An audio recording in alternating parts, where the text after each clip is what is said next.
গান্ধীজি অহিংস অসহযোগ আন্দোলনকে শক্তিশালী করবার লক্ষ্যে খিলাফত আন্দোলনকে জুড়ে দিয়েছিলেন বলে যে সমস্ত ঐতিহাসিকরা মন্তব্য করেন, তারা এই প্রশ্নটা কোনোদিনও করেননি কেন খিলাফত আন্দোলন সরে যাওয়ার পর বা খিলাফত আন্দোলনের প্রাসঙ্গিকতা শেষ হয়ে যাওয়ার পর মুসলিমরা অসহযোগ আন্দোলন থেকে সরে আসে।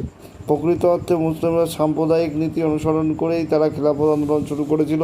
তাদের স্বার্থ যখন ফুরিয়ে যায় তখন তারা কিন্তু মুসলিম নেতারা, বিশেষ করে সাধারণ মুসলিমদের কথা আমি বলবো না, শৌকত আলী, মোহাম্মদ আলীর মতো মুসলিম নেতারা সরে আসেন।